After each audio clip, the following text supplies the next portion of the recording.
Hey guys, it's Madison, and today I'm going to be discussing my experience and kind of thoughts on my reading abilities in Korean, how that has kind of shifted and evolved in the past to get to where I am now, as well as how I'm hoping it will change further in the future. So for context, in my native language, English obviously, I have always loved to read. From a young age, I would love to go to the library, check out a bunch of books, and read them in my free time, just sit on the couch and just turn the pages until I was basically done with the book. And even though I haven't really had the chance to actually do much reading in English for the past few years, especially because I usually read physical books and I don't really want to collect physical books in this small little Korean apartment, nor do I want to pay for books to be shipped across the globe to me, I still really enjoy it as a hobby. I really find it a fun escape that I can do for a few hours. If you watch a lot of my videos, you might know that I am a binge watcher of shows, and I'm the same way for books as well. Once I start a book, I find it very difficult to actually close it and pause. I tend to read books all in one go. And because I tend to have that kind of escapist and binge reading mentality when I read books in English, it's been really hard for me to kind of transfer that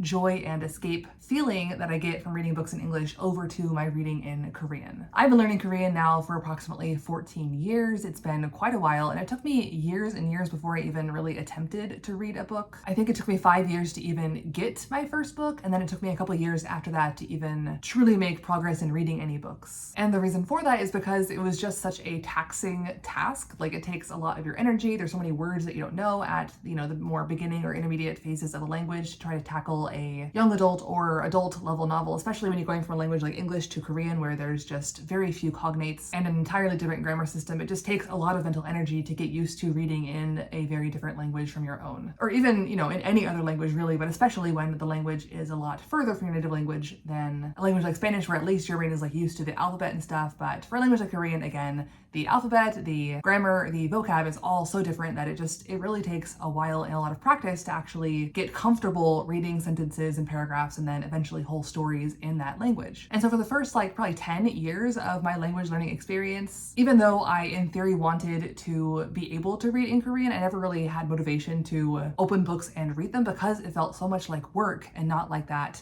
fun, joyous escape kind of activity that it is for me in English. And so I never really put time towards it. And so my skills took a really long time to actually develop, and they definitely lagged behind my listening skills, for example, because watching a drama with subtitles is a lot easier and a lot more fun and a lot more escapist, and therefore it kind of scratched that itch for me, whereas reading a book, again, was so mentally exhausting that it did not feel like as fun of an experience. So that is why it took me forever to actually get into reading Korean. I'm not gonna list every single book I've read so far, but I have read a couple of children's books, both for very young children as well as kind of more elementary schoolers as well. I've read a few young adult novels, and I've also read a couple of adult level novels as well. I don't think I finished my first full children's book until 2017, 2018 actually, so 7 or 8 years into learning Korean. That's even after I had made really close Korean friends and was hearing Korean all the time, even speaking some in Korean and stuff. And so it took me a long time to actually get the gumption up to read in Korean. And since then, in the 6 or 7 years since that point, I have read several books, not nearly as many as I would have liked to, but several books. And even though it's definitely gotten easier as I've continued to read more and more, it is still not this easy, fun task that I feel very motivated to do, because it still feels much more mentally draining than reading in English does for me. So I find it difficult to have it become this kind of escapist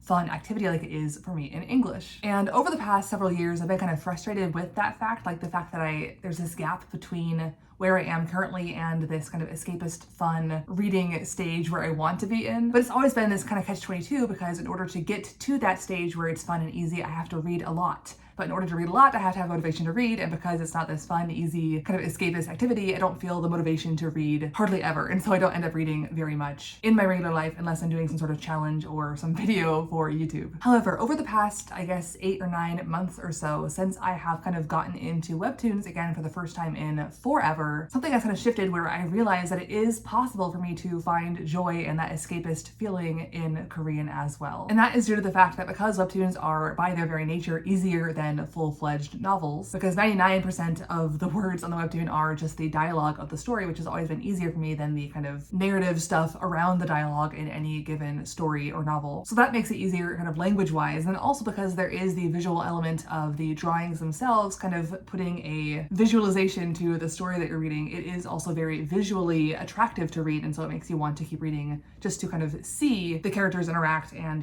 their expressions and stuff, as well as follow along with the storyline and dialogue dialogue that you're reading alongside it. And so because there is that kind of visual pull as well as this simplified language, I find it actually quite easy to feel that kind of joy escapism while I'm reading webtoons. And so I can easily read webtoons for hours and hours and hours and kind of while away the afternoon just like I would with an English novel, whereas I'm still very far away from that point in novels. Because in novels, there is all that extra narrative language, which is just more to read, and also that narrative language often tends to be where the unknown words are for me as well, which kind of slows me down and causes more mental work. And then also the fact that there is not that kind of visual aspect to it means that there's not really any distraction from the reading. It's just reading words on a page for however long, which again is more mental work as well. And so whereas for webtoons or for English books, I can really easily get lost and to spend 3, 4, 5 hours just enjoying the act of reading without feeling the mental kind of strain or exhaustion from the act of reading. For Korean novels, I still feel very much after half an hour to an hour of reading that kind of mental drain and fatigue from actually having to put together the sentences on the page and in my brain as well. And so my goal, of course, is to continue to develop my reading skills until I am able to have that kind of escapist, fun, enjoyable feeling during the act of reading novels in Korean as well. Honestly, it has been very kind of nice and freeing to realize that I do have this kind of capability of reading in Korean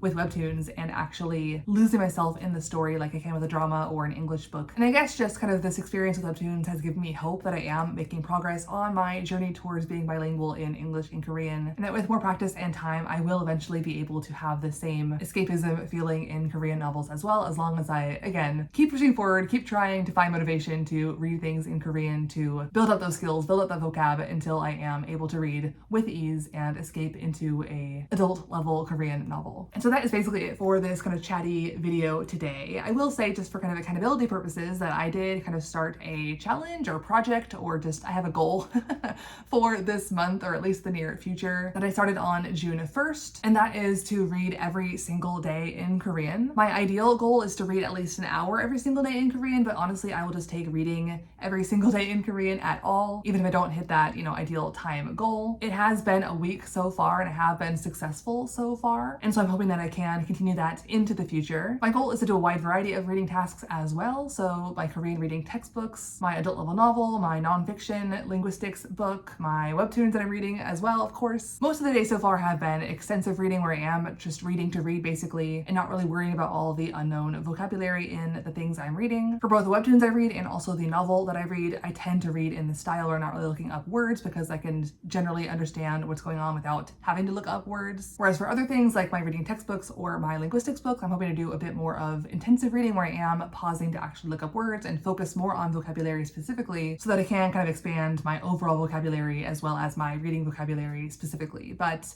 yeah, that is my kind of general short-term goal. For now, I'm setting it just for the month of June to read every single day. In theory, I would love to do it for beyond June as well, like just into the future, read every single day. But for now, to keep things kind of short-term and manageable in my brain, I'm just doing it for the month of June, reading every day, hopefully for an hour, but just, reading at all is okay. And I will report back in the future with how that kind of challenge or project or whatever you want to call it goes for this month. But yeah, that is it for me for this rambly, chatty video. Hopefully you enjoyed it. Let me know down below kind of how your experience is reading in your target languages, as well as how that compares to your native language. Do you tend to be a binger like I am, or do you tend to kind of read through things more methodically or slowly over time? I'm curious to kind of see how everyone experiences similar to or different from mine, so share below. But yeah, that is all I have to say for today. I will see you guys in the next video, and until then, annyeong.